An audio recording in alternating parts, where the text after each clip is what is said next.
So, a couple things. I want to thank everyone in the studio. I want to thank everyone at K-Var.com. I want to thank everybody here, Marcy, AG, for being the driver and helping out. And, of course, Rory in the studio and Q behind the scenes doing some of the editing. This is a super exciting episode. I want to thank everybody at Shop No Gi. It's official now, right? Yes, sir. Don't say anything yet. It's supposed to be a big announcement. I want to thank everyone at Shop No Gi. Make sure you head over to Shop No Gi. This is going to be really exciting. We're going to get into that on the show. But I have a really exciting guest today. We're kind of really rounding out a series that I've been excited about, kind of stemming from all the UFC, BJJ stuff, the guys at 245. I'm really excited about this, but more excited because he's my coach, Coach Casey. Doo-doo-doo. Thank you for having me. This is awesome. So, Coach comes to us, and for those of you that don't know, if you've been living under a rock, he has fast become the absolute authority, in my opinion, on all things jiu-jitsu in Nevada. And I know he won't take credit for that, and we'll get into that later, but 10th Planet here, he's done a great job the last few years establishing and building something really special. And you have a lot of guys that show him an insane amount of respect, in my opinion. And I know he'll always say maybe it's respect he doesn't deserve. Maybe, I know you'll be, as humble as can be. But truly, everybody comes out of the woodwork for Coach. And he does a fantastic job with his students and with everybody and his competitors. And I don't know where he finds the time. But I want to dive right in. And I want to start not at the beginning so much, but really get into why 10th Planet and why you went down this road of being a gym owner coming out of the oil and gas business and how you ended up here. Well, that's an interesting question. Thank you for the intro. I really appreciate it. So I was in the oil and gas industry for a while. Making money. Exactly. And it didn't quite align with my views on the world, and it wasn't quite how I wanted to make my living. And then I would say about 10 years ago, they adopted the lean business model, which they took from Japan. And as we went through the process as a company of learning how to lean everything out, I realized that I should probably do the same thing with my personal finances as well. And I was already a gym owner at the time and already coaching. But I quickly learned that controlling your spending is the easiest way to financial freedom. That's the quickest way to do it. And so I basically took the model that the oil company I was working for was teaching us as employees and just applied it to my personal life. And then eventually I was able to quit and just pursue, full-time coaching. And that is a whole nother story. It was inspired by having a child at an older age. At 40, I started having kids again, and I wanted to just be around for them. Is 40 still old to have kids? Because I got none, and I'm 38, Coach. So, I got to get started. But, no, I think you're absolutely right. I think stuff happens along the way in life that kind of you have these epiphanies, and you do what I call like a lifestyle change. And it's not... Because people would say you were crazy. Because when you tell me the oil and gas story, it reminds me of me working in finance. Then I went to the academy and all these different things that happen along the way. People don't realize you have stuff that, I guess the word triggers you into other stuff. And that's probably the simplest way to put it. But you had some things happen along the way and you were kind of like, you know what? I want a better lifestyle than this. And I've heard you tell the story many times, and I just want better than this. And it's not about the money, but it's about the path and where it's going to lead you. Am I right in saying that? Absolutely correct. The oil company I worked for was very good to me. Benefits, a nice salary. It was good. The management was great. It was just that something inside of me felt that I needed to do something different. And then, just cleaning up my finances and having a child late, it just kind of all came together at a perfect time and inspired the change. And I knew I literally decided on a Sunday night that I was going to quit and move to Vegas and open a gym here. And went and talked to my wife. My wife supported the decision. And by that following Friday, we had already found the house that we ended up eventually buying. And I wanna definitely touch on this because people don't realize this about you, and to a lot of the students that may listen. Family is insanely important to you, like on another level important. And I see it in your approach and how you do things and how you conduct yourself. And you always have one in tow or two in tow with you. And that's super, super important to every decision that you make. It shapes everything. And I think that's such a great foundation. And were you always like that, or was that something that just kind of came along the way? No, I wasn't always like that. I'm a very emotional person, and I'm governed by emotions, and that's how I make my decisions. And so, as a youth, I got into a ton of trouble, lots of trouble. And when I allow my emotions to govern my decisions, then I typically find myself getting into trouble in those scenarios. So as I started to grow and become an adult, I decided to kind of live my life by pillars. And so pillar number one, obviously, is I'm a husband and a father.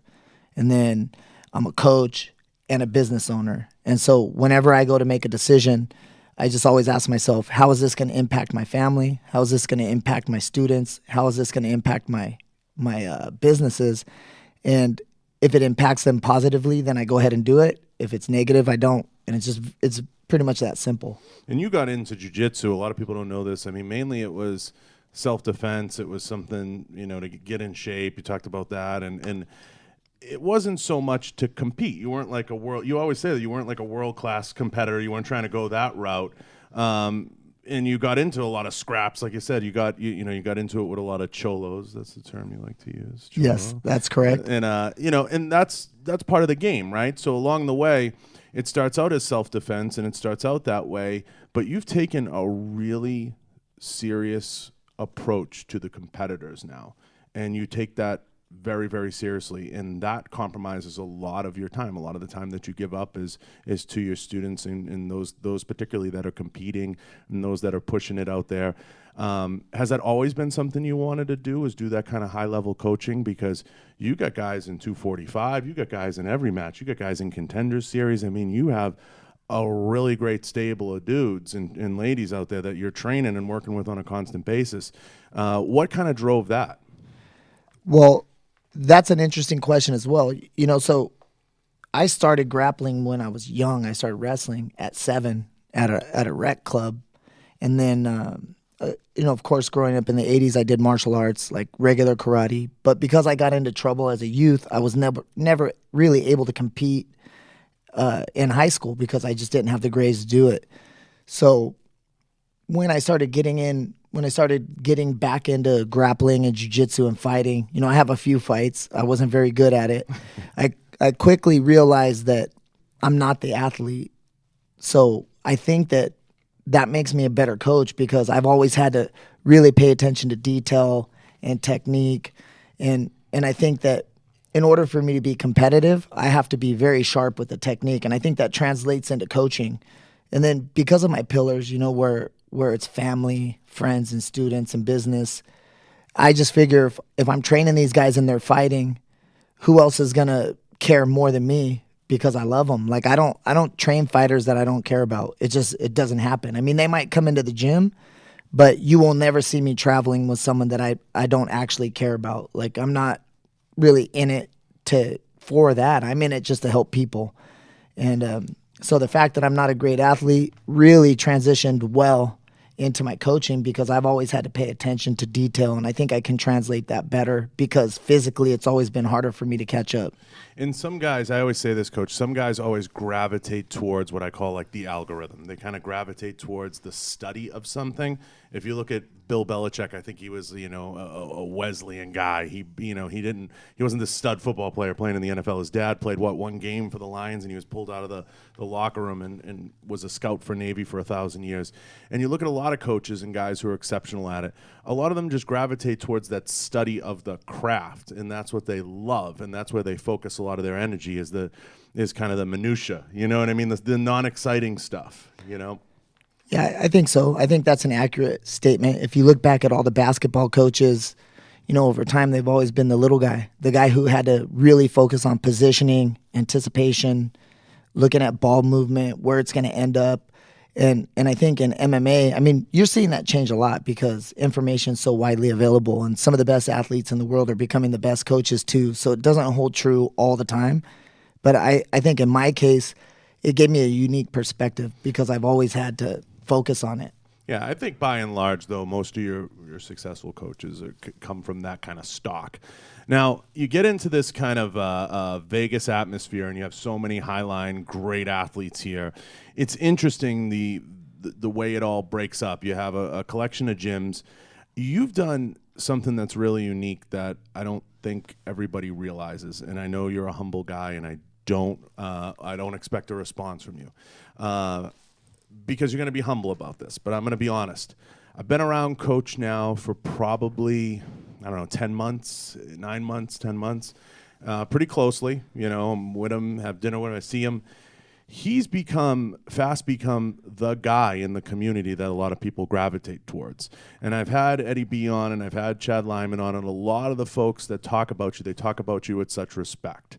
And since, the passing of Robert Follis, and we talked about that with a lot of those guys, you always say, I'm not here to replace him, but you've done a great job kind of galvanizing the jiu-jitsu community in this area. And I don't want you to say, because you'll respond and you'll say, oh, no, I don't know about that. But I've seen it. I've seen it with my own eyes, and I've seen it play out, and I've talked to these guys for an extended period of time.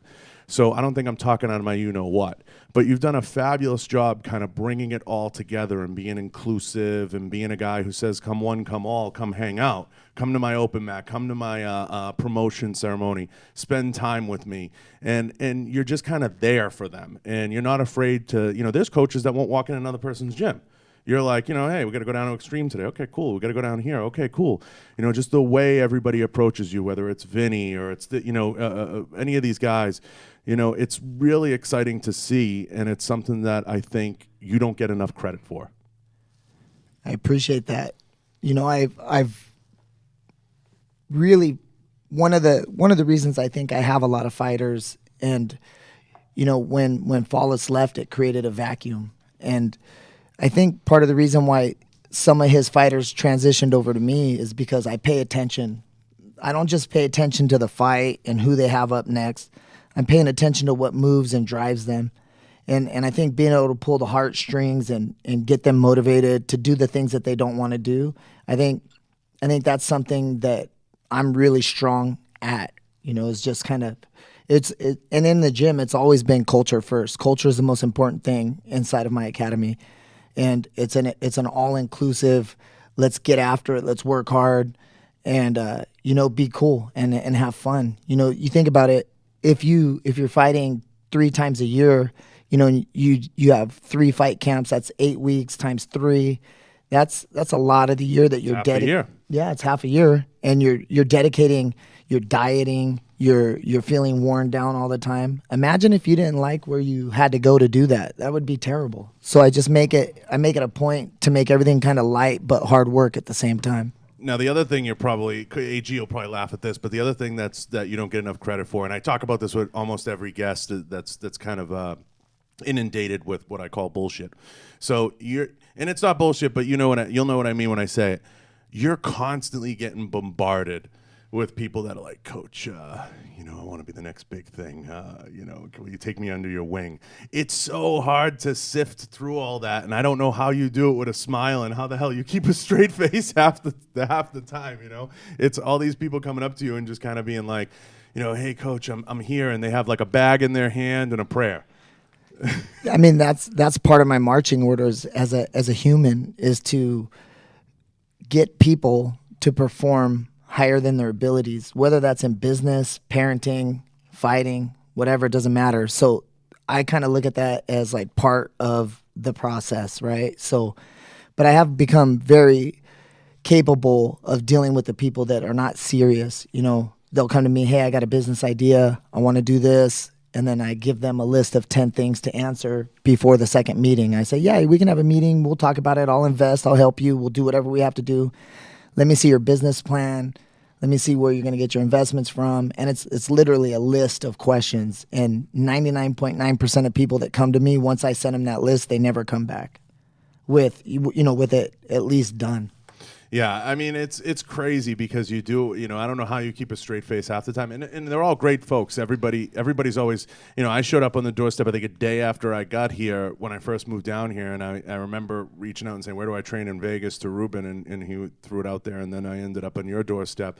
But yeah, I mean I see it over and over and over again. People are like, hey, I want to be the next big thing, coach. So what advice do you give folks that are just going to show up at the 10th Planet Henderson or downtown doorstep and say, hey, Coach Casey, I'm here. I want to be the next Ben Saunders. Where do you begin? Oh, wow. Give them like three. Don't give them the 10, but give them 3 pieces of advice before they even show up. I'll say, you need to want it more than I want it for you. That's a great line, yeah, absolutely. That's number 1. Number 2, let's not talk about it. Just keep showing up. And then, why do you think you should be able to have it? At a certain point, it's to think that you can be Ben Saunders at 24 years old. You're walking into the gym and you're like, I want to be the next Ben Saunders. That's kind of arrogant. That's a man that spent his whole life training and developing those skill sets. So it's like, even feeling that someone can go and just jump into the UFC and start fighting, that's moderately disrespectful. Just even the goal, So it's like, for me, it's like, all right, I just need you to be quiet and show up. And then you've got to want it way more. Like, I should be pulling you back. I shouldn't be pushing you. I should tell you to take a day off. I shouldn't be calling you and tell you to come into the gym. And if you can do all those things, then maybe you got a chance. But there's a lot of hard work and a lot of broke days and a lot of injuries that go into it long before you get to that point. And I always say, I simplified it down to like the simplest of things. I always say, expect nothing, blame no one, and do your job. Perfect. If you approach anything with that attitude, and I always say one other line, you can control 2 things in life. This is all you can control. You can control what time you get out of bed, and you can control how loyal you are. Everything else will change around you. So I just told you the 5 truest things you're ever going to hear in the history of the universe. I love it. Expect nothing, blame no one, and do your job. You can control what time you get out of bed, and you can control how loyal you are. The rest, you can't control. And that's how life goes. So if you're looking to do anything, whether it's train with coach, whether it's get a new job, whether it's participate in anything, and some people, coach, you'll attest to this, they love sleep more than they love success. They like to sleep. They like to, dole around, play video games, do whatever. But don't show up on your doorstep looking for, support. So that's a huge, huge component. And hopefully to all the guys out there that you have taken under their wing, they realize some of the sacrifice you make to get them there. Yeah, I think it's an education process, especially when you got guys that are already in the UFC. They're just so used to getting stuff. Everybody's, they're like the hot chick, and everybody's trying to buy them drinks. And, that's probably the first big obstacle that you need to get over. It's just like, hey, man, like whether you're an amateur or you're a UFC fighter, to me, you're the same. Like, I'm not going to treat any of the fighters any different. So you guys all got to come in and pull weight. I really like, what's the coach from Minnesota's name? I can't remember. Wrestling? No, he's a football coach. He says row the boat. That's like his big theme. The Minnesota Golden Gophers. And I agree. If there's 6 people in a boat, we should all be rowing in the same direction. And if you're rowing in the opposite direction, you got to get out. PJ Fleck. Yep. Yeah. No, that's absolutely right. And that's just solid advice to give everybody. And I think at the end of the day, it's going to come down to how bad you want it. Like you said, you have to want it more than anybody else wants it. And what I've seen kind of in the short time I've been here in the evolution, I want to get to this. You're really, and I said this to AG, what I love about you is I operate in seasons. So there's seasons for everything. And there's seasons to train, there's seasons to not train, there's seasons to get better, there's seasons for family. You have to take time and designate it for certain things when appropriate.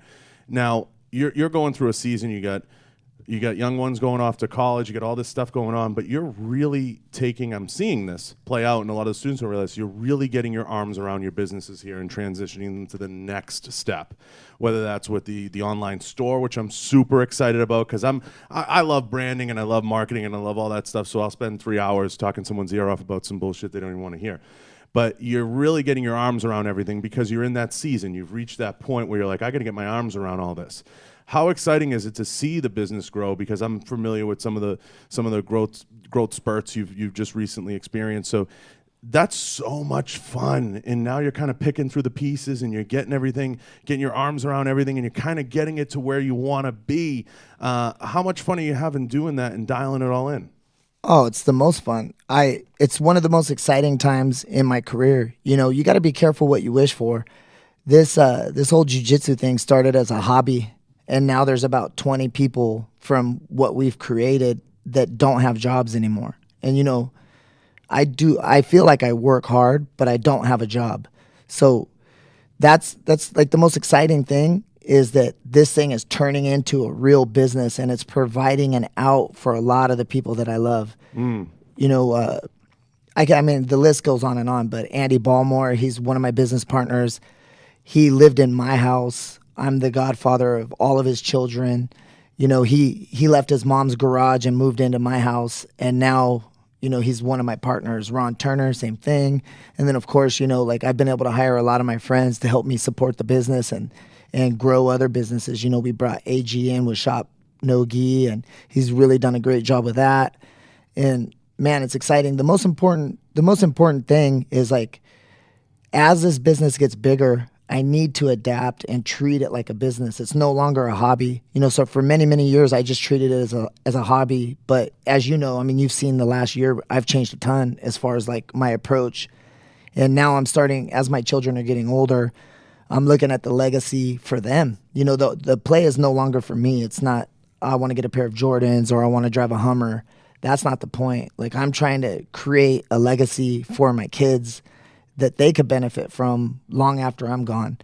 And so that's kind of what's motivating me now. And then the other factor is I want to try to get as many people as I know out of the grind and get them living the dreams, just because I think the narrative that we came up with, that scarcity mindset from parents that grew up with parents that were raised in the Great Depression. You know, my grandparents were in the Great Depression, and it was that scarcity mindset. Like, we used to look at our wealth. My mom, when I first got my own place for the first time, my mom came over and put canned goods, rice, and sugar in the pantry, and she was like, "Okay, you're set."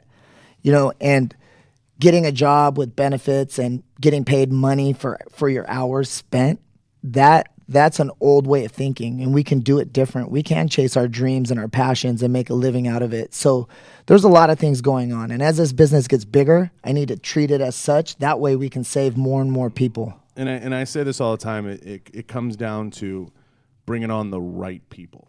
Oh, yeah. And I advise a lot of companies all the time, and I sit down with them, and they'll say things to me. And they'll say, "John, I can't find a good marketing guy, or I can't find a good sales guy." And most of the time, those companies are in the $1 to $3 million range. And why do they say that? They say that a lot of times because they're paying themselves. They recently started paying themselves. And they can't, in their mind, justify paying someone a decent wage. So I tell them all the time, I'm like, you can't find anyone good because you're trying to pay people lint, and you're trying to move. You have to find the right person. You have to take care of them, and you have to bring them in. And sometimes that means you taking a little bit of a step to the side to bring in the right people to move that mission forward. I said, you know, I said to one business owner I just sat with, he has about an $8 million company. I said, you can't keep hiring people and paying them $30,000. Water seeks its own level. You're not going to get that type of talent. So it's a difficult the hardest transition for most companies is to go from 5 million to 10 million. It's the hardest transition in many ways. It's the hardest thing for them to build. And I use that as kind of a widget number. For some people, it's 3 to 5. There's always that kind of like, I'm paying myself 70, 80 grand. I'm happy. You know, I don't want to upset the apple cart, but I don't want to bring anyone to take things off my plate. So it's a very, very difficult thing, Coach, to do that. But you've cracked the formula that a lot of people can't crack, which is, you almost, it's funny because everybody knows the Eddie Bravo documentary where Eddie says, you know, there's no money in jiu-jitsu and I'm broke. You've cracked the formula to where you figured out a way to make a buck. I'm not going to, say there's millions in it just yet, but you're cracking the formula. And it does take tightening the ship and tightening everything up and bringing in the right people and dialing it in a little bit more and getting the right advisors around you and getting the right people. It's not easy. It's not easy. Yeah, you know, I I'm using the skateboarding model, so like skateboarding in the 80s and the 70s, they had to create an infrastructure to support the lifestyle. And jiu-jitsu, we're probably on generation number 4 now. You had the Gracies that came over, then you had like the Dirty Dozen, the Americans that got their black belts, and then you had that third generation, and I think I'm like the 4th generation now. And so what's happening is people are coming up in jiu-jitsu while they're getting their degrees and while they're getting their classic educations, and instead of going into a different realm, they're just staying in the jiu-jitsu business and they're creating the infrastructure for it. Right now is a really exciting time because there's so many people that do it and they don't necessarily want to go outside of jiu-jitsu culture to buy the stuff that they want. So it's an exciting time, and growth is imminent. It's going to happen no matter what. Like, we're not going to change it. So we should not only capitalize on it, but we should also try to perpetuate the growth. That's another thing. Everybody thinks we're competing, and we're not competing. I'm not competing with anybody. Like, other gym owners feel like I might be trying to compete with them. I'm trying to grow jiu-jitsu as a whole and bring more and more people in it. The more people that are doing it, the better off we all are.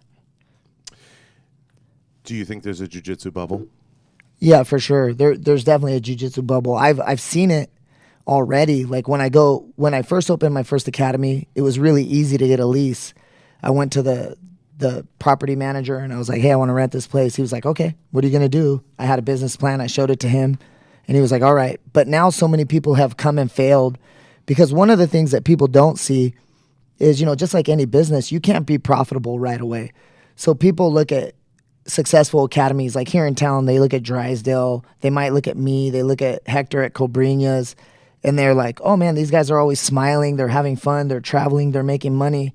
Like, I want to open up and do the same thing. And they open up and they just think the money's going to come in. But what they don't realize is I had a full-time job the whole time I was doing this until the last 4 years when I finally retired from my oil gig. I had a full-time job. My wife's an attorney. Like, we were still struggling. We made a ton of money, but it was like a sieve. We were just putting money into it. And then eventually we broke through the other side. So when you say jiu-jitsu bubble, if I tried to get a new lease with a new property manager that doesn't know me, they scrutinize us so much because so many academies open and close that they think we're kind of flaky, and they kind of put the CrossFitters in with the jiu-jitsu guys too. And you just see them pop up and close down within a year. It happens all over the place. Yeah, and I always try to tell guys, you have to have a differentiator. You have to have something that's going to set you apart, and you have to have your hand in a lot of pots. You have to have web sales. I mean, these aren't dirty secrets, guys. You have to have all these things going for you, and there's a lot of criticism that comes down for guys who aren't like the old garage style, just come in and train and pay $50 or whatever. You have to have a business model. I mean, this is 2019. You can't just throw a few mats down and pray. It's not going to work. Yeah, I agree. And I would also give advice to any business owner is stay very, very specific and stay in your lane too. So the first thing you see is like a jiu-jitsu academy opens up, they start struggling, then they put a kickboxing program in and they kind of half-ass that. And then they put in yoga and they half-ass that. And then, for me primarily, I mean, we've put in yoga in the past and we've done kickboxing as well. But primarily what we do is no-gi jiu-jitsu. And I just stay in my lane and I'm good at it. And so when you come in to train with me, you're just going to get that specific skill set and you're going to get it at the best that you can get here in town. And it's working. Yeah, I think the only reason the yoga thing's a bit of a boondoggle is because it's Vegas and there's a yoga studio in every corner and there's a Pilates studio in every corner. So that becomes like a tough boondoggle here, specifically here. If it was like one of the more rural type gyms, it might be an easier program to implement, and it goes hand in hand with the jiu-jitsu in many ways. But I think it's a tough one here because there's so many foofy yoga studios in the There area. are a ton. Yeah, there's tons.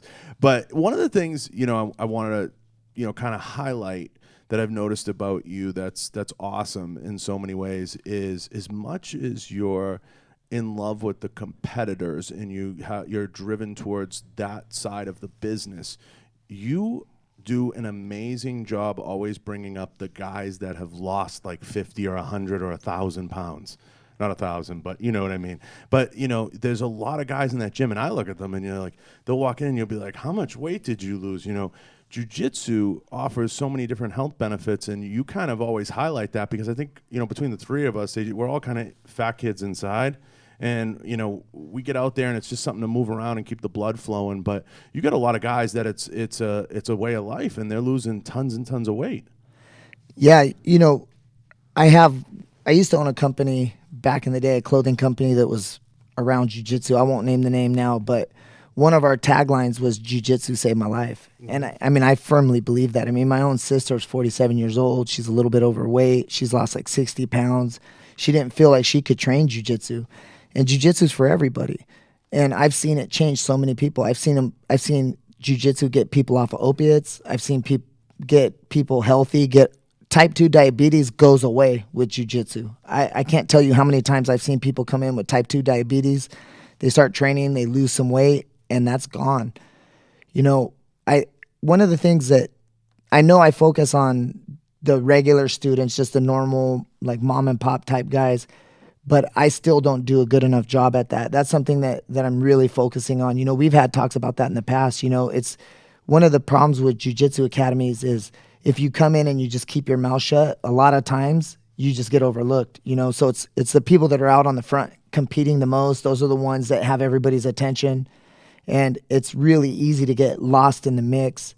And so, I'm really making a conscious effort to really focus on everybody. And I've always been that way, but we can still improve there too. Yeah, I've been critical of that in the past, but I think it's more a byproduct of I came from SBG in Montana, which there's not a ton of competitors at, and it was more of 90% of the people were just regular guys, people going to train, so it was more of a system-based jiu-jitsu. So when you go from that to this in Nevada, where you have access to everybody, it's easy to get drunk on the, I got this one and I got that one, and it's exciting to see. So you have to balance it, and as a student, you love being on the mat with guys that are high level, because AG brought this up before. When you go to other gyms, you're like you're a stud. You're battle hardened. You know what I mean? Like I'll go to some other gyms and I'm like, oh, I kind of am better than I thought, because you're used to getting your head pounded in 10th Planet. Now, it's one of those things you have to adjust as a student to be like, okay, I'm not in Kansas anymore. You see what I mean? You have to kind of do that adjustment. Yeah, I agree with that. That's also why competition is really good, because it kind of lets you know where you stand. Like, I'm telling you, I try to tell my fighters and regular students, I actually talked about this last night at the end of practice. We had Mark Madsen in. He's a 3-time Olympian from Denmark. Wrestler. The guy's a stud, UFC fighter, 155. I rolled 5 rounds during practice last night, and I'm the owner of the gym, and I got smashed all 5 rounds. Like, literally didn't even sniff anything that looked remotely like success at all last night. And so at the end of class, when I circled everybody up, I let them know, you're never the best, that you're not usually going to have your best day or your worst day, usually somewhere in the middle. But every once in a while, you're going to have a great day, and every once in a while, you're going to have a bad day. And today was my bad day, but it's really important that we keep things in perspective and we don't let those define us, and we don't dwell on them too much, because, I'm going to probably turn around tomorrow and have the best day of my life. Mm. And you're never the stud you think you are. That's everywhere. That's everything, Coach. Oh, last night. Yeah. I always say this to everybody, like before a show, like when I used to run booths, and I say this to the team, everybody's somebody, just ask them. They'll tell you how great they are. So you have to kind of, it's tough sometimes to be humble, but it's great being in that gym because you're always humbled. So you're kind of always pushed down, more so than almost anywhere else. So it's a lot of fun. And there's a learning curve, and there's a learning curve I went through adjusting to that and learning a little bit that, hey, I'm not in Montana anymore, and this is a different environment where your top 2 or 3 guys are probably studs. Here, the 50th guy's a stud, or the 40th guy, or the 30th guy. You know what I mean? And that's what makes it a little more humbling and a little more difficult along the way to kind of figure out, where do I fit in this? Because everybody kind of wants to know where they fit in the pecking order, in the scheme of things. And you created a nice environment where it's a little bit of a cyclone, and it's good. You'll never know where you're kind of always in the storm. You're kind of always getting pushed around.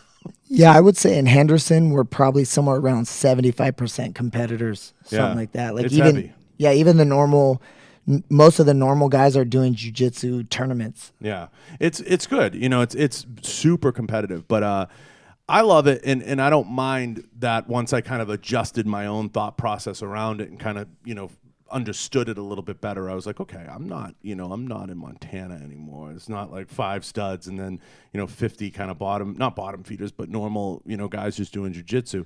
But I came from an environment that was more the lawyer, the doctor, the regular guy working in the factory, and everyone just kind of showed up and rolled.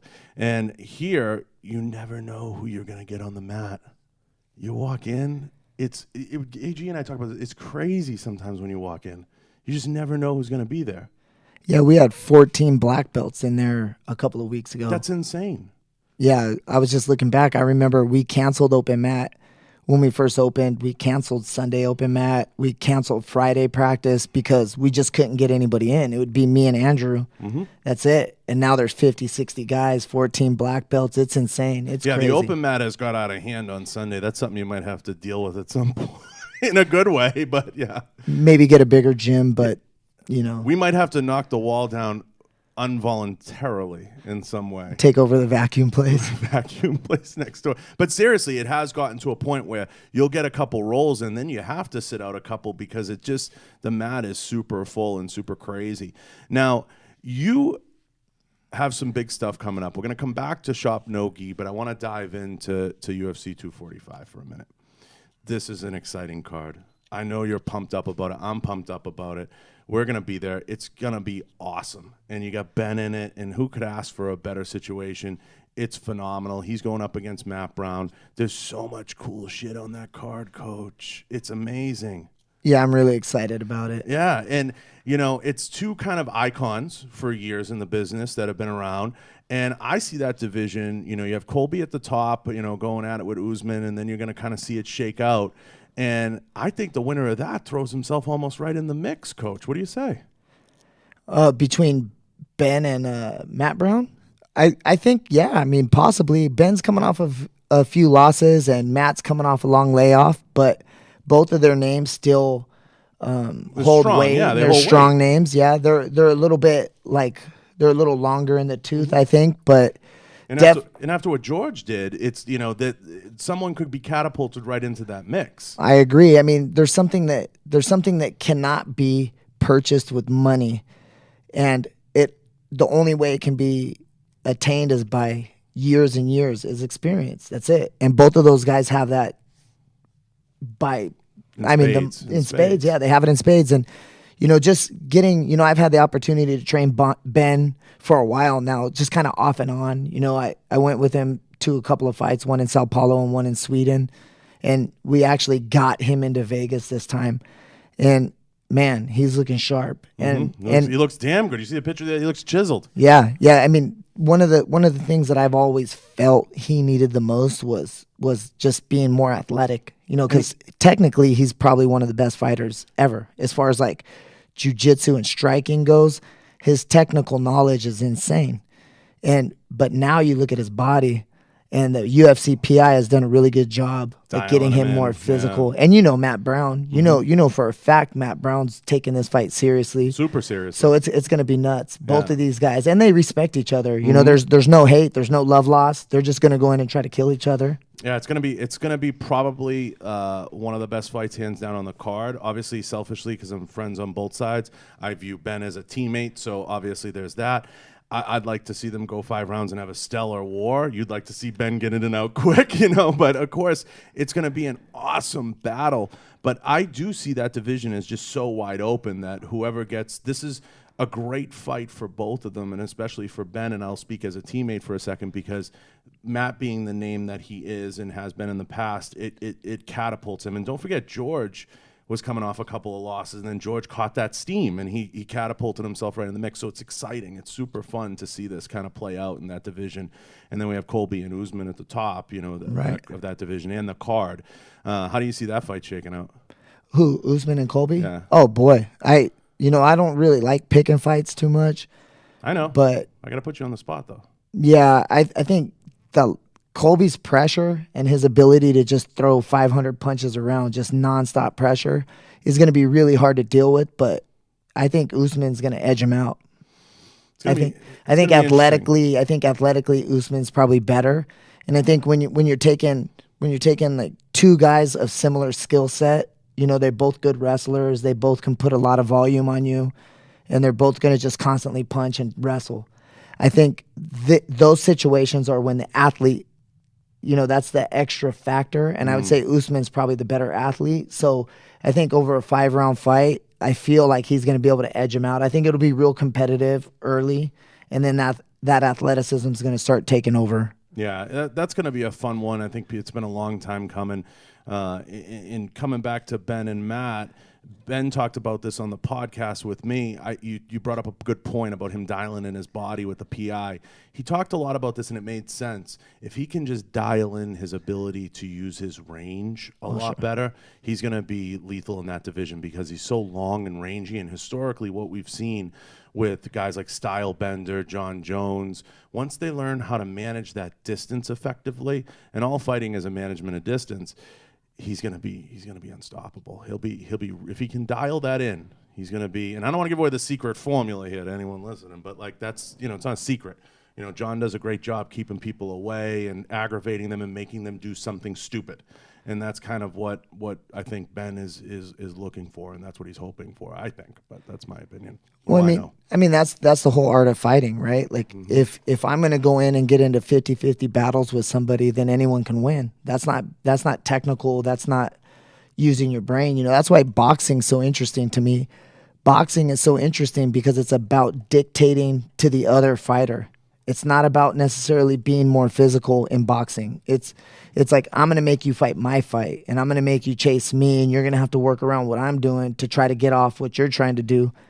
And I think the people that take that approach in MMA, you know, it's amazing. Like if you look at Stylebender is really good at making you take risks to score. And when you start taking risks, that's where you start to capitalize. You know, I think people punch too hard. I think they try to kick too hard. I like how George Masvidal just kind of flicks him out there, and he's just pap, pap, pap, pap, pap, pap, pap. You know, and Nate Diaz and Nick Diaz are both similar in this, you know, in that approach and fighting long and tall. I mean, that should be everybody's advice. You know? Yeah, absolutely. I mean, yeah, no, it's not. We're not making up a secret formula here. This is known stuff, but absolutely. If you look out there across the spectrum now, you've been in the game out here 4 years, and you've been close with a lot of these guys. What fighter do you look at and be selfish for a second, and who do you say, like, geez, I'd love to work with that guy? Man, that's a tough one. I'm going to have to think about that a little bit. I pretty much, everybody I work with are the ones that I want to work with. You know, like I love working with Joe Benavidez and Tim Elliott. Julian Erosa is another guy that comes to mind. He's got a motor that doesn't quit. Yeah. Does not quit. Yeah, he's crazy. That's probably the real negative of MMA. You know, if there's 1,000 fights a month, 500 people are going to lose. And that's 500 people that put their heart and soul into this.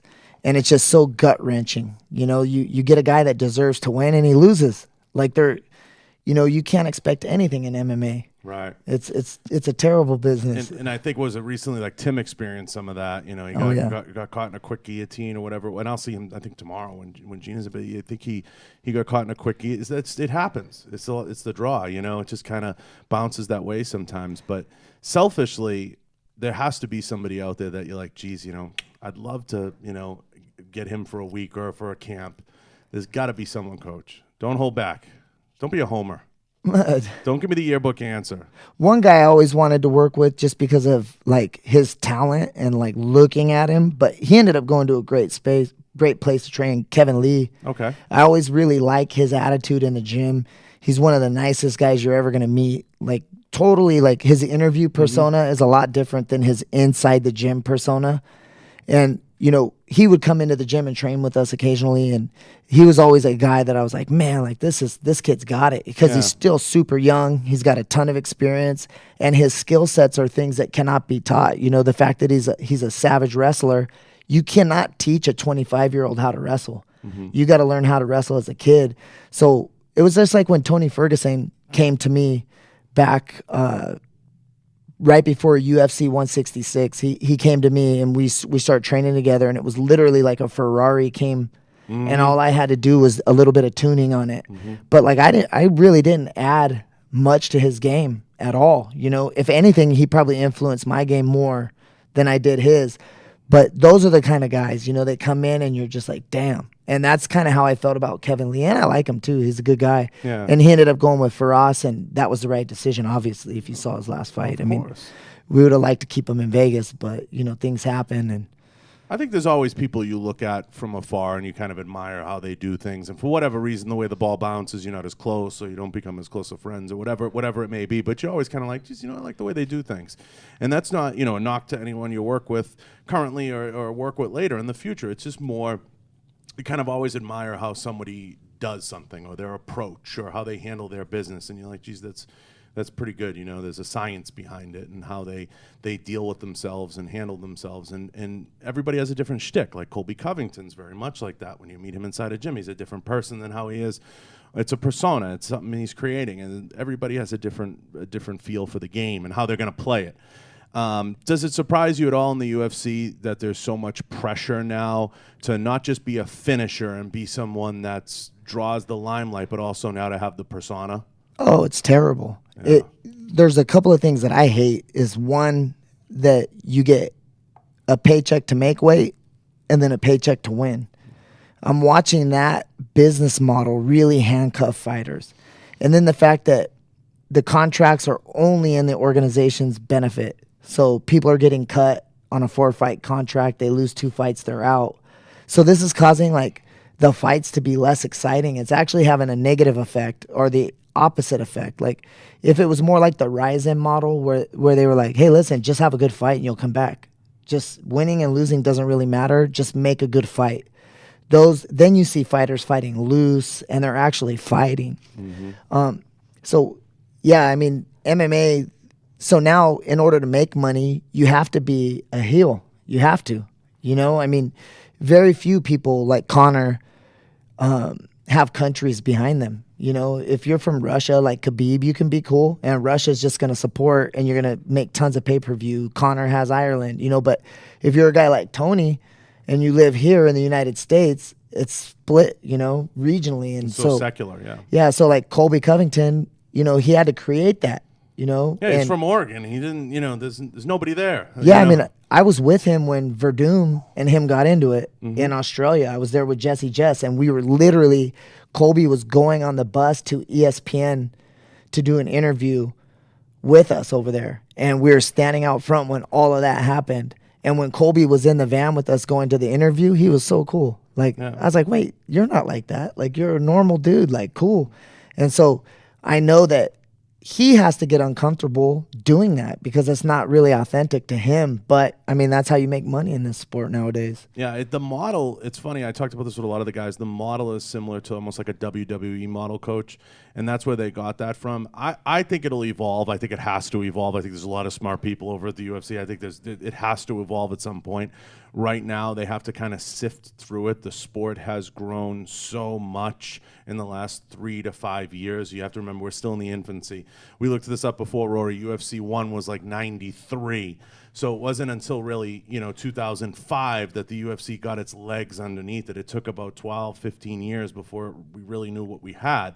And now at this point, it's going through a period where I think it's going to have to transition again with the growth of the PI and them putting in these types of programs. They're eventually going to have to, like Matt Brown brought it up.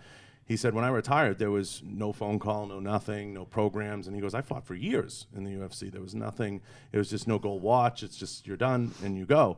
I think at some point they're going to have to evolve that model. In the WWE, if they're using that as a model, and you look at what they've done, they've put in programs now where they have a certain amount of health care for an extended period of time. They're allowed to go to rehab facilities for life. They're allowed to utilize certain rehabilitation programs. So they're eventually going to have to put some things in place and some stuff there that's going to take care of the fighters. Otherwise, it's going to become a battle.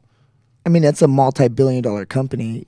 The fact that they don't have some sort of a pension for them is insane. Yeah, I mean, it's crazy. They're going to have to put something in at some point that addresses that, and whether it's they use a model like the NFL. And if you look at all the other sports programs, it's not all cut and dry. You don't fight one fight and you get a pension. The NFL, you have to have 5 years, and then I believe it's 10, the two clips. NHL, something similar, or at least put a 401k program in there, or put something that guys can set money aside and start to develop something. And I think they should have a transition team.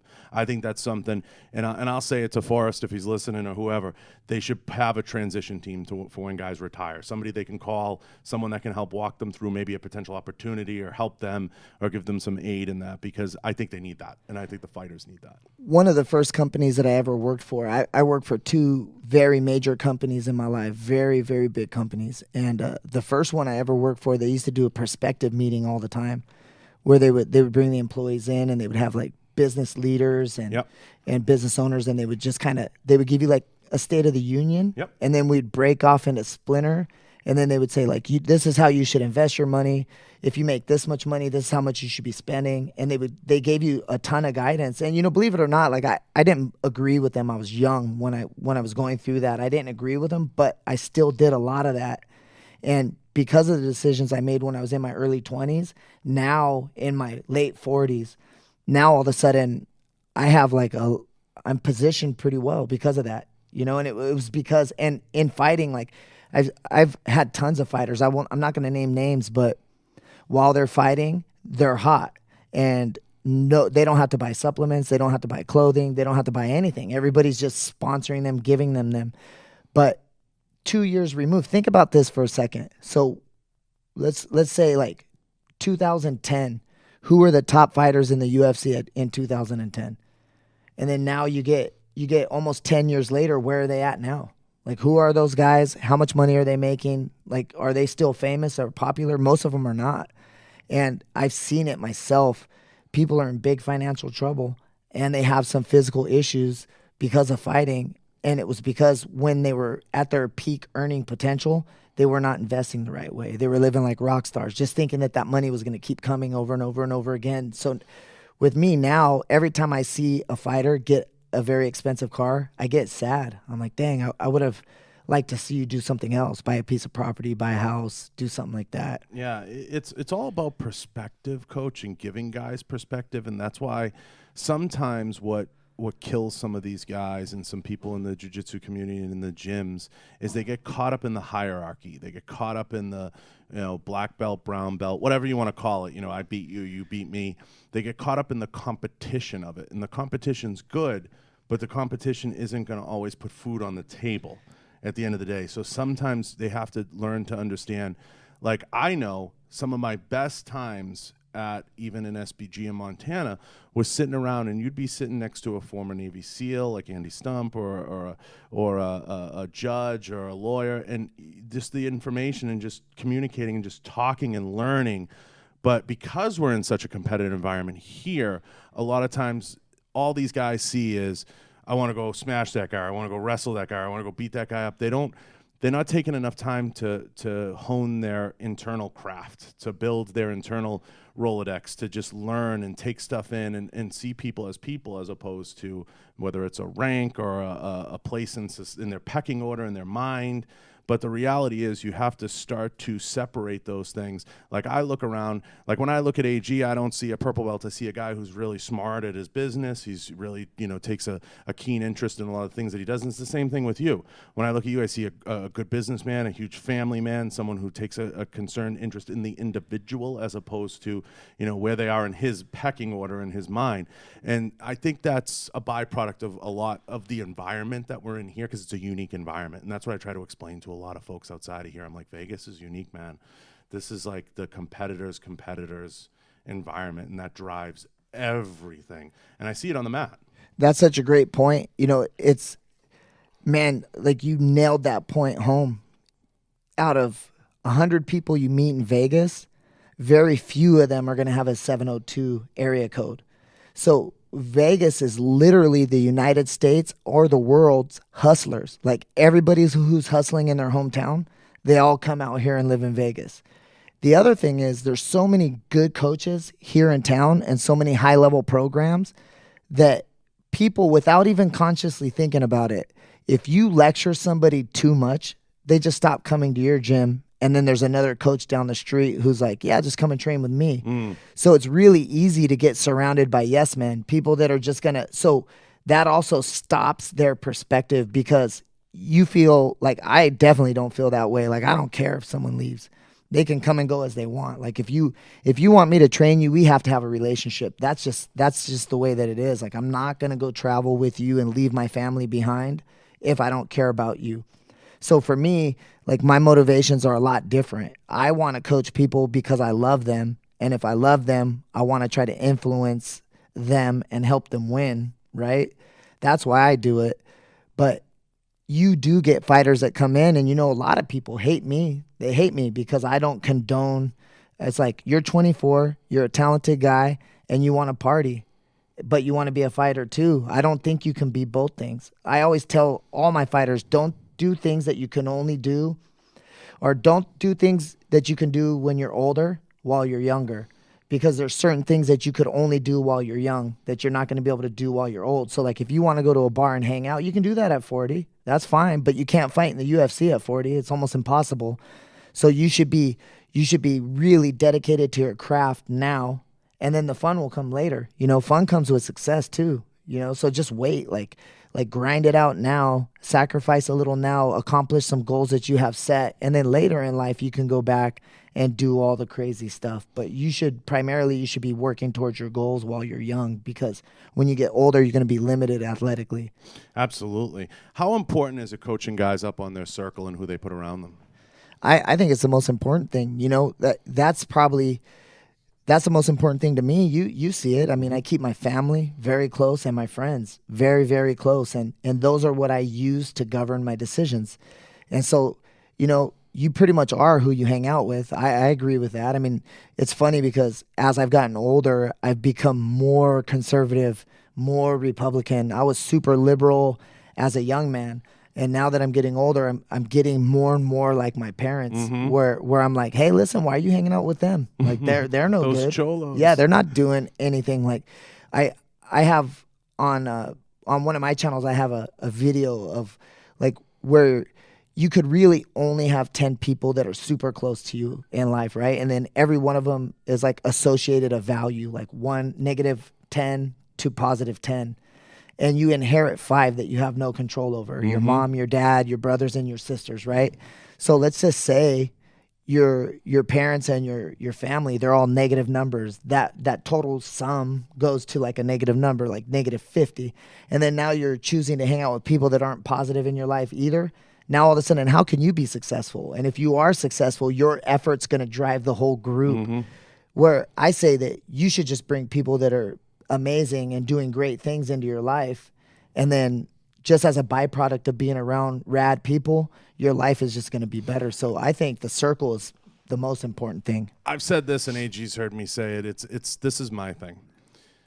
All you have to do is this in your analysis of people. Ask yourself this question after. There's always a honeymoon period when you meet someone and someone comes into your life. You're going to take 6-8 weeks to see, is this dude on the level? Is he normal? You like that, AG? On the level, you know where that comes from, right? So on the level, it's a Mason term. So I say to people all the time, if the person, this is my criteria, if the person is not a bridge builder, I can't have anything to do with them. Meaning if they're not someone who's building bridges and building relationships and they don't take a serious effort in that, I can't have anything to do with them. I can't have anything to do with someone who's willing to burn bridges, because after a while, you burn too many bridges, you're on an island, and it gets lonely on that island. That's so funny that AG is sitting there across the table from us, because I don't burn bridges, and I give people 1 million chances. A couple of years ago, one of my goals, I used the SMART goals, right? Specific, measurable, attainable, results-oriented, and time-limited. And I'm a weirdo. I set goals all the time. And one of my goals was to never say no. That was one of my goals for the year. So no matter what anyone asked me, I tried my hardest to say yes. And so I'm a firm believer in bringing people that, like, bridge builders. I think that's an excellent analogy. And I think it's one of the most important qualities in deciding who you're going to let into your circle, is because, like, your general instinct is to always say no. Just always say no and write people off. That's everyone's general instinct. And if you're looking for reasons to burn down bridges and say no, you're going to find a million of them. But you got to really rack your brain and try hard to say yes. And I think that that's a skill that goes unnoticed by most people. I think it comes down to the last point you made, which is time. So you only have so much bandwidth. So while you may be a bridge builder, you may be someone that sets goals, you only also have so much bandwidth. So you have to ask yourself, like, does this fit in, just like an energy bar in jiu-jitsu, does this fit in my bandwidth? Can I give this person the amount of time that they're asking? And sometimes it's just about having a real reality conversation. Like, look, I can't dedicate my resources to this particular project or that particular project right now. This is where I'm at, kind of thing. And it's a balance along the way, and that comes in coaching, that comes in life, that comes in all things, because you only have so much bandwidth, and time is the most precious commodity, and you can't buy it back. So you can never purchase more time. Once it's gone, you can't. It doesn't come back. I agree, and that's why in the beginning of our conversation, I was saying that I have a list of 10 things that I give people. So I still am not saying no. So someone comes to me and I don't have the bandwidth to give them, right? So it's like, they say if you want to get something done, you find the busiest person in the room and give them the project, because they're busy because they choose to be. The person that's not busy is just lazy. It's, don't look at it as they're more productive. It's just that they're not taking the opportunities. So like when someone comes to me and they propose a business idea, I say, absolutely, that sounds great. Here, do these things first, and then when you're done with these things, come back to me, and then we'll revisit it and we'll talk about how we're going to handle it.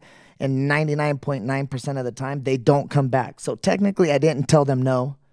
I just told them refine your business plan and your thinking a little bit more, and then come back to me. And if they do all those 10 things, they're probably somebody that I should give some of that bandwidth to, because they're go-getters. There's only so much of it, and you can't give it to everybody. And it's something that people don't realize. They get offended or they get mad, and this happens across the board. Oh, coach, you didn't hug me enough, you didn't do this enough, you didn't hold my hand enough. The work ultimately is always going to fall on the business owner, the fighter. And I think, and you take this approach, I think as time goes on, you said something in this hour that really hit home with me. I think if more fighters approach their fight game and their training and everything else like a business, like you brought up them writing a business plan, they would see it very differently, because there's so many that don't approach it like a business. Not that they approach it like a hobby, but they still kind of approach it like, oh, I just got to get in and get on the mat and just, kind of hit it. And they don't look at it 360 all the way around, and they're not dialing in all the different components that they need to. And that's going to be something that's going to affect them over time, and it's going to catch up to them, because you've seen endless amounts of folks come through your gym and come through your fingers that they have everything, but they're missing so many components that they need on the back end, which is being organized, the right circle, the right everything. But when you start approaching it like a business, you'll see it different. The paradigm will shift. Oh, for sure. This whole entire thing, it's life pretty much is robbing Peter to pay Paul, right? So if you have a family at home and you need to train 4 times a day, right? You got to do strength and conditioning, kickboxing, wrestling, jiu-jitsu, recovery, whatever. You're spending a significant amount of time outside of the house. Now, if you're a lower level fighter, you've got to spend that time out of the house, plus you got to have a job. And I think the perspective there is you are literally robbing time from the people that love you to train. And if you're not coming in with focused goals in training, then you're just wasting time. And you're literally like hurting everybody. You're hurting yourself and the people that are really paying the expense to train, which is the people that love you, the ones that you're not around when you're training. Because let's face it, 90% of fighters have to have jobs. That's so true. I didn't think of that. It's very few fighters are actually making a living fighting. How many, if you were to give me a percentage, how many don't make it that come through your gym and say, Coach, I want to be the next best thing? Well, I mean, I've never had a UFC champion, not yet, so I think the definition of making it is different for everybody. So like if making it means getting a belt, I've got Lance Palmer, PFL champ, Gustavo's combate champ, and we've had champs at like other levels. Sure. But I've also seen fighters that have fought their way to a business that they've been able to parlay and actually be successful. Bristol Morunde is a guy that comes to mind. You know, he has like a pretty good real estate company, him and his wife, and he's got a TV show and he's doing well. So he was able to take his popularity as a fighter and transition into something else. So I think it's relative. If your goal is to win a championship, you know, I would say, you know, how many divisions are there? There's a handful. So everyone fails if that's your ultimate goal. You know, 99.9% of every fighter that sets out, they fail. If parlaying your fighting career into a career that you love that can provide a good life, a healthy life, I'd say a lot do that. You know, a lot of guys are smart enough while the iron's hot. You know, they start building a separate business. They branch off and they start building something with their name and their fame, or even just access to people that can help get things done. I think that's really important. So I would say 35-40% of people parlay their fighting career into something cool. Yeah. But I'd say I kind of had an idea, but I wanted you to say it so people would understand. It's like anything else. It's tough. You have to grind it out. It's not easy. It's not going to be handed to you. So that's kind of, you know, the understanding here. You always say, when I tap hands with you, I'm making a deal that you're going to carry my weight. So, you know, when you get into this game, you're making a deal that you got to carry your weight and maybe the person on top of you's weight and another person, and maybe it's mom at home that needs the new house or someone that supported you along the way. It's a lot of work, and it's not going to be easy. Yeah, if I could give my fighters a blueprint. Have you seen The Gambler with Mark Wahlberg? Mm-hmm. I love that 30-year roof segment where John Goodman is like talking to Mark Wahlberg, and he's saying basically, what did you do with your winnings? You should have bought a house. You should have put a 30-year roof on it and got into a position of fuck you. Mm-hmm. And that's kind of how I feel with the fighters. You know, there is a fighter in town. I don't want to drop his name. He's an amazing guy, and he just bought a house with him and his wife. And your goal should be, you're in the UFC, you should buy a house, and by the time you're done, you should own it outright. And you should have like a nice little savings account going and some investments. And I just love it when I see a kid driving a modest car, like a nice car that makes sense, a Honda Accord or something, or something like that. And then they have a property or two, and they're paying that big nut down. And I know that at least at the end of the day, if they ever get cut from the UFC, that they position themselves to buy time to figure something out. I actually like the line in the movie better where he says, I actually peed myself. He goes, you're allowed to do that once. He goes, never again. So you're always allowed one kind of fuck up. And he drives that point home by being like, I got drunk once and I actually peed myself. And he goes, I woke up in prison. And he goes, everyone's allowed to do that once. He goes, but never again. You know, he puts in perspective, everybody's allowed to screw up. Everyone's allowed to make a mistake. But it's what you learn from it and how you grow and how you mature and what you take away from that. And it comes back to the themes we've been talking about in this. It's growing and developing your business, developing your brand, developing the people around you, and developing a lot of the things that are the intangibles that will take you to the next level as a fighter and human being. Yeah, I think Malcolm X said it. It's not a crime to have once been a criminal, but it's a tragedy to still be one. And so, like, I think that statement just means that once you come to the realization that you're doing it wrong, at that point it becomes tragic. Mm-hmm. You know, like if you're just young and dumb and you're making decisions, I mean, sure, you're still accountable for those actions. But at the point when you know that you're not doing the right thing and you continue to do that, that's something that's just never good. It's tragic. It's tragic. So we went an hour. I don't want to keep you much longer. I know you took time off from practice to do this, and Coach never does that. And he took some time away from his family that he's talked about so much through this, and they've been absolutely awesome, and it's a joy to see him interact with them whenever they're around the gym and the mat. So I don't want to keep you much longer. But I had an awesome time doing this. This was so much fun. I'm looking forward to 245. I'm looking forward to seeing Ben and seeing what package he brings to the table and how that's all going to shake out. But I'm even more excited because I'm a geek. I love what's going on with Shop No Gi and the transition that you're making there and all the stuff you're going to have going on with the business and how that's going to evolve in the coming months. Where do you see 10th Planet Vegas in the next 3 to 5 years? We've been here 4 years, and I think we've positioned ourselves well in this market. I think that we have a very competitive team compared to like what else is going on here. So continued growth with our student base, continually just upgrading our facilities. It's an exciting time. I think that we've got a firm foothold in Vegas, and I'm looking to continue to grow and expand and keep changing people's lives and exposing more and more people to jiu-jitsu. Contrary to popular belief, a lot of people think that I go after the fighters and the D1 wrestlers. Like, I get them because I'm a coach and they come to me because of that. But the people that I really want to influence with jiu-jitsu are the disenfranchised youth. I want the kids that are at home that feel like they have no options and they're looking for something that they need to improve, and they don't quite know what that is. And that's kind of the reason why I don't feel like I'm competing with anybody. I want the kids that are insecure, the bullied kids, and I want to bring them in, and I want to expose them to jiu-jitsu and change their lives. I mean, that's the real goal. So one of the transitions that I'm going to make is I'm going to try to start doing some more like community outreach stuff, some youth at risk stuff, and really try to get involved with the ones that need it the most.